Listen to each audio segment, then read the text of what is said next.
ሰላም ጤና ይስጥልኝ። እንዴት ናችሁ? ዶክተር ሳሮን አክሊሉ ነኝ። በዛሬው ቪዲዮአችን ደግሞ ስለ ካንሰር ሕክምና የምናወራ ይሆናል። ያው እንደምታውቁት የካንሰር ዲያግኖሲስ እና ትሪትመንቱን የት ማግኘት እንችላለን፣ ከማን ጋር ማግኘት እንችላለን የሚለው ነገር በጣም አሳሳቢ ነው ኢትዮጵያ ውስጥ።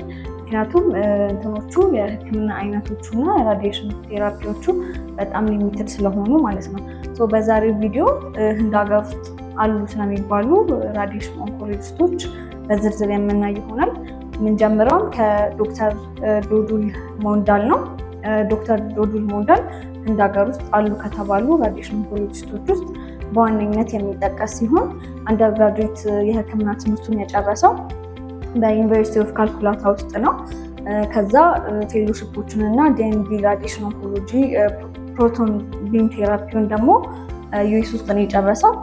አሁን ከረንትሊ በማክስ ሳኬት ሆስፒታል ውስጥ በሲኒየር ዳይሬክተር እና ክሊኒካል አድሚኒስትሬተር ኦፍ ራዲዬሽን ኦንኮሎጂ እየሰራ ይገኛል።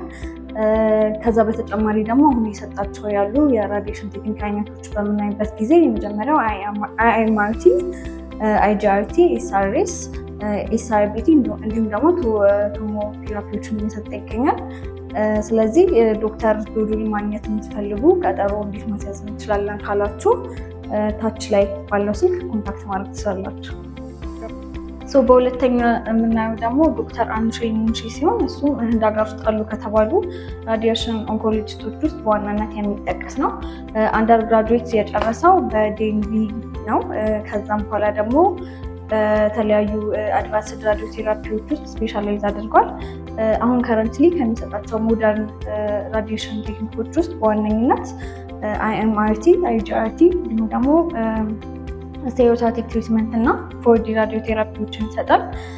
ስለዚህ ዶክተር አንድሬ ማግኘት የምትፈልጉ እና ቀጠሮ ማስያዝ ከፈለጋችሁ ታች ላይ ባለው ስልክ ኮንታክት ማድረግ ትችላላችሁ። ሶስተኝነት የምናየው ዶክተር አኒል ኩማር ሲሆን እንደሌሎቹ ህንድ ሀገር ውስጥ ካሉ ታዋቂ ከሚባሉ ራዲዬሽን ኦንኮሎጂስቶች ውስጥ በዋነኝነት የሚጠቀስ ነው። አንደርግራጁዌት የጨረሰው ያው ጉራገን እና ደልሂ የሚባል ዩኒቨርሲቲ ውስጥ ነው። በተጨማሪ ደግሞ በራዲዮሎጂ እና ኦንኮሎጂ አድቫንስድ ክሊኒካል ትሬኒንጎችን የጨረሰው በኢንተርናሽናል ኢንስቲትዩሽኖች ውስጥ ዩኬ ለንደን ውስጥ የሚገኝ እና ኒውዮርክ ውስጥ በሚገኝ ኢንስቲትዩት ውስጥ ነው። ከረንትሊ እየሰራ የሚገኘው በፎርቲስ ሜሞሪያል ሪሰርች ኢንስቲትዩት ውስጥ ነው። አሁን እየሰጣቸው ካሉ ራዲዬሽን ቴክኒኮች ውስጥ በዋነኝነት አይኤምአርቲ፣ አይጂአርቲ፣ ኤስቢአርቲ እንዲሁም ደግሞ የተለያዩ ብራኪቴራፒ ፎከስድ የሆኑ ፕሪሲሽኖችን ይሰራል። ይህን ዶክተር ማግኘት የምትፈልጉ ካላችሁ ባዮ ላይ ታች ላይ ባለው ስልክ ኮንታክት ማድረግ ትችላላችሁ። እናመሰግናለን። በአራተኝነት የምናያት ዶክተር ቻሩ ጋርግ ስትሆን እንደሌሎቹ ላይክ ህንድ ሀገር ውስጥ አሉ ከሚባሉ የሚታወቁ ራዲዬሽን ኦንኮሎጂስቶች ውስጥ በዋነኝነት የምትጠቀስ ናት። ከ20 ዓመት በላይ ኤክስፔሪየንስ አላት በዚህ የስራ ልምድ ውስጥ። አንደርግራጁዌቷን የጨረሰችው እንዲሁም ደግሞ ራዲዬሽን ኦንኮሎጂ እና ፌሎሺፕን የጨረሰችው በጉጃራት ካንሰርና ሪሰርች ኢንስቲትዩት ውስጥ ነው። አሁን ከረንትሊ በማክስ ሱፐር ሆስፒታል ውስጥ ፕራክቲስ እያደረገች ትገኛለች። ስፔሻሊ ደግሞ በብረስት እና ጋይናኮሎጂክ ኬዞች ላይ አድቫንስድ እና ሞደርን ራዲዮ ቴራፒዎችን በመስጠት ትገኛለች ማለት ነው። እሷን ማግኘት የምትፈልጉ ሰዎች ካላችሁ ታች ላይ ባለው ስልክ ኮንታክት ማድረግ ትችላላችሁ።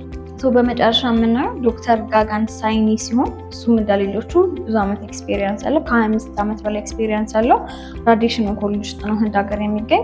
አንደርግራጁዌት የጨረሰው በኤምስ ኒው ደልሂ እና ዲፕሎማት ኦፍ ናሽናል ቦርድ ውስጥ ነው። አሁን ከረንትሊ ዶክተር ሳይኒ ከሌሎቹ ራዲዬሽን ኦንኮሎጂስቶች በተጨማሪ በደንብ የሚታወቅበት ለፔሸንቶች ባለው ኦነስት ጋይዳንስ፣ ኮምፓሽኔት ኬር ነው። ዶክተር ሳይኒ ማግኘት የምትፈልጉ ሰዎች ካላችሁ ታች ላይ ባለው ስልክ ፖይንት ማድረግ ትችላላችሁ። እናመሰግናለን። አድቫንስድ የሆነ ራዲዬሽን ቴራፒ የምትፈልጉ ሰዎች ካላችሁ ከላይ የጠቀስኳቸውን የተለያዩ ራዲዬሽን ኦንኮሎጂስት ሐኪሞች እንደ ሀገር የሚገኙትን ኮንታክት ለማድረግ እንዲሁም ደግሞ ይህ ቪዲዮ ጠቃሚ ነው ብላችሁ ካሰባችሁ ላይክ፣ ሼር፣ ሰብስክራይብ ማድረግ እንዳይረሳ። ለተጨማሪ መረጃ ታች ላይ ባለው ስልክ ኮንታክት አድርጉን። እናመሰግናለን።